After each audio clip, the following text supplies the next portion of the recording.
जय माता दी। मैं हूँ हेमा भारती और आप देख रहे हैं मेरा चैनल माँ हेमा चैनल। तो फ्रेंड्स, एक और नए वीडियो में बहुत बहुत स्वागत है आप सबका। उम्मीद करती हूँ कि आप सब स्वस्थ होंगे, मस्त होंगे और जहाँ कहीं भी होंगे बहुत खुश होंगे। और हमेशा की तरह माता रानी की कृपा से मैं भी बहुत खुश हूँ। तो चलिए फ्रेंड्स, इस वीडियो में जानते हैं कि कहने वाला बड़ा होता है या सुनने वाला बड़ा या कहने वाला। चलिए इस वीडियो में जानेंगे। अगर आपको मेरा वीडियो अच्छा लगे तो लाइक शेयर कमेंट कर दीजिएगा। मेरे चैनल में नए हैं तो चैनल को सब्सक्राइब कर दीजिएगा, बेल आइकन प्रेस कर दीजिएगा ताकि मेरे वीडियो के नए नोटिफिकेशन सबसे पहले आप तक पहुंचे। आप भी मेरे जैसे ही माता रानी के भक्त हैं तो मेरे कमेंट बॉक्स में जय माता दी लिखना ना भूलें। और चलिए अब शुरू करते हैं वीडियो। लेकिन हाँ, वीडियो शुरू करने से पहले एक छोटा सा रिक्वेस्ट है, अगर मेरे वीडियो में कोई गलती हो जाए, त्रुटि हो जाए तो मुझे क्षमा कर दीजिएगा।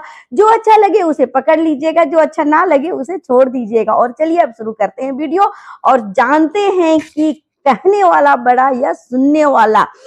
हमेशा देखिए, ये हमारे मन में रहता ही है कि कोई हमारा सुन ले, लेकिन कोई सुनता है क्या? आज के डेट में तो बिल्कुल ही कोई सुनने वाला नहीं है। पहले के जमाने में लोग सुनते भी थे, खास करके बड़े बुजुर्ग का बात तो जरूर सुनते थे। लेकिन आज ऐसा समय चल रहा है कि कोई किसी का सुनने के लिए तैयार ही नहीं है। कोई किसी का नहीं सुनना चाहता है, चाहे वो बड़ा हो, छोटा हो, अपने हो, पराये हो।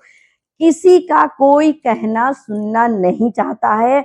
हर कोई बस अपनी बातों को ही रखना चाहता है और सब कोई चाहता है कि मेरी सुने, मतलब सामने वाला जो व्यक्ति है वो हमेशा आपकी सुने, हम किसी का सुने। ये भावना सबके मन से खत्म हो गया है। कोई किसी का सुनना नहीं चाहता है, लेकिन सबको ये चाहता है कि मेरी जरूर सुने। मैं जो कह दूं वो का मतलब सुनने का मतलब सिर्फ कान से ही सुनना नहीं, मतलब सुन करके उसे अमल भी करना, उसे करना भी। कह दिया कोई कि ये करो, मेरी सुनो, तो वो उसे सुनना है सामने वाले को कि फटाक से वो कार्य कर देना है।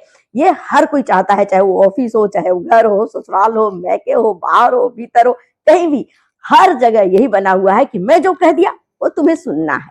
और सुनने के लिए कोई तैयार नहीं है। यहीं पर दिक्कत हो रहा है कि कौन क्या करे। हर कोई चाह रहा है कि मेरा सुने, कोई सुनने के लिए तैयार नहीं। कैसे चले दुनिया, कैसे चले ये जिंदगी? इसलिए ये जो टेंशन है, परेशानी है, लोग दुखी हैं, एकदम से हताश हो चुके हैं। इसका कारण मात्र एक यही है कि कोई किसी का सुनना ही नहीं चाहता है। पहले के जमाने में एक नियम बना हुआ था कि बड़ों का सुनना है छोटों को।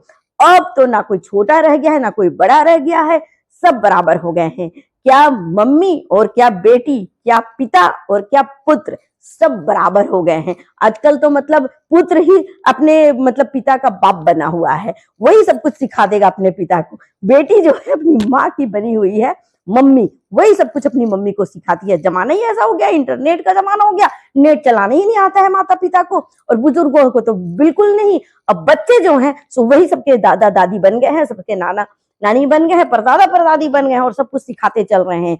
एक छोटा सा पैसा रकम अगर निकालना है, किसी को पेमेंट करना है या कुछ यूज करना है, तो बच्चों पर ही सभी डिपेंड है। तो कहाँ से कोई किसी का सुनेगा? यहाँ तो मतलब बच्चों का सुनना पड़ रहा है बड़ों को। तो ये दुनिया ही बदल गया है। तो ये बिल्कुल मैं यही कहना चाह रही हूँ कि ये गलत है। कभी भी देखिए, कहने वालों से बड़ा होता है सुनने वाला। जो सुनता है ना वही बड़ा कहलाता है। हमें इस दुनिया में, यहाँ संसार में तो जब हम किसी का नहीं सुनते हैं तो समझते हैं कि हम बहुत बड़े हो गए।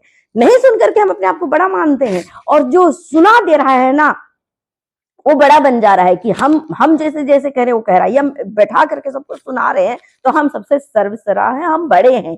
मतलब मेरा सब कोई बैठ करके सुन रहा है, एक चू नहीं कर रहा है, वो बड़ा बन गया। और जो सुन रहा है बेचारा, उसे छोटा समझा जाता है कि ये तो मेरा सुनता है, कुछ नहीं बोलता है और सुन लेता है।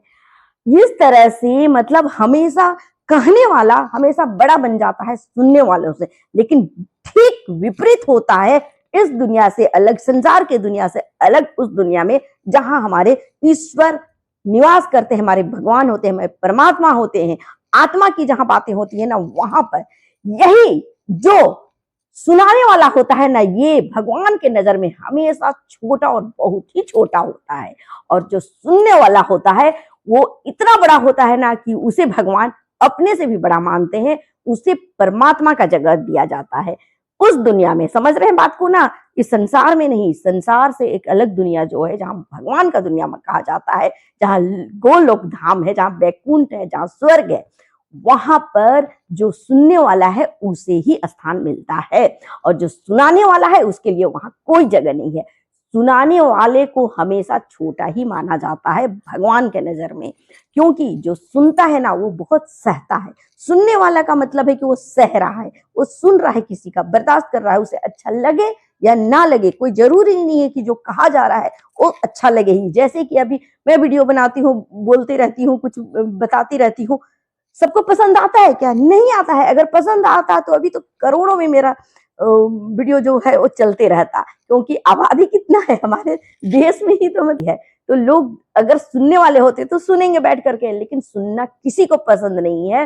इसलिए लोग वीडियो देख मतलब वीडियो को सिर्फ देख करके मतलब पार करते जाते हैं, एकदम सिर्फ उनको इंटरटेनमेंट ही चाहिए, सुनना पसंद नहीं है।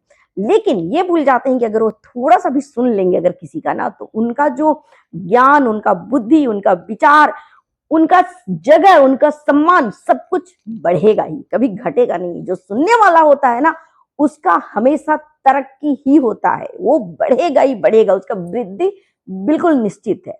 लेकिन जो सुनता नहीं है, जो सुनाता है, वो हमेशा घटता ही है, वो कभी बढ़ नहीं सकता है ना। जबरदस्ती अगर वो किसी को मजबूर कर रहा है सुनने में, तो फिर वो हमेशा गलत ही होगा, वो कभी सही नहीं हो सकता है। उसका जो वृद्धि है ना रुकेगा ही, भले वो सुना तो लेगा, सुनने वाले सुन तो लेंगे, लेकिन उसका जो तरक्की है वो रुकेगा। और जो सुन लिया, सह लिया, बर्दाश्त कर लिया, आप कुछ भी बक रहे हैं वो सुन रहा है, तो इसका मतलब है कि उसका तरक्की होगा ही होगा। आज नहीं तो कल, कल नहीं तो परसों होगा ही। इस दुनिया में, संसार में, या फिर उस दुनिया में उसको जगह मिलेगा ही। उसे बार बार इस तरह से भटकना नहीं पड़ेगा। जो सुनेगा, सहेगा, समझेगा और बर्दाश्त करेगा, उसे इस तरह से भटकना नहीं पड़ेगा। उसे बहुत ही अच्छा से जगह मिल जाता है, स्थान मिल जाता है, भगवान उन्हें अपने शरण में ले लेते हैं। तो इसलिए भगवान के नजर में, सात्विक जीवन में, आध्यात्मिक जीवन में हमें हमेशा सुनना चाहिए, दूसरों की हमेशा आज्ञा का पालन करना चाहिए, और खास करके बड़े बुजुर्ग, गुरु, अपने से जो भी बड़े लोग हैं उनका बात हमें सुनना चाहिए, सहना चाहिए, बर्दाश्त करना चाहिए। देखिए, आप सुन करके वो कार्य करें या ना करें कोई बात नहीं, लेकिन सुन ले, सुनना चाहिए, बड़ों का सुन लेना चाहिए। अपने ही घर में, परिवार में बड़े अगर कुछ कह रहे हैं, माता पिता कुछ कह रहे हैं, दादा दादी कुछ कह रहे हैं, या आपके कोई गुरु कुछ कह रहे हैं, या आपके टीचर, शिक्षक, शिक्षिका कोई भी कुछ ऐसा कह रहे हैं, तो उन्हें सुन लीजिए। करना नहीं करना तो बहुत बाद की बात है, पर सुनते ही नहीं आजकल। यही सबसे बड़ी गलती हो रही है आज के समाज में, जो कि हमें जल्द से जल्द रोक देना चाहिए। और हर घर में, मैं फिर से कहती हूँ कि हर घर में रामायण और गीता तो होना ही चाहिए। इसे जरूर सुनना और सुनाना चाहिए। हर घर में, परिवार में बैठ जाए, 10 मिनट ही सही, लेकिन रामायण और गीता का पाठ जरूर होना चाहिए। तो चलिए फ्रेंड्स, उम्मीद है कि आपको ये वीडियो बहुत ही पसंद आया होगा, और आपको आज के बाद लाभ भी होगा, और बहुत कुछ आप समझ भी गए होंगे। तो चलिए, इसी के साथ मैं अपना वीडियो अंत करती हूँ। अगले वीडियो में नए विषय के साथ फिर मिलती हूँ। तब तक के लिए मुझे आज्ञा दीजिए। जय माता दी।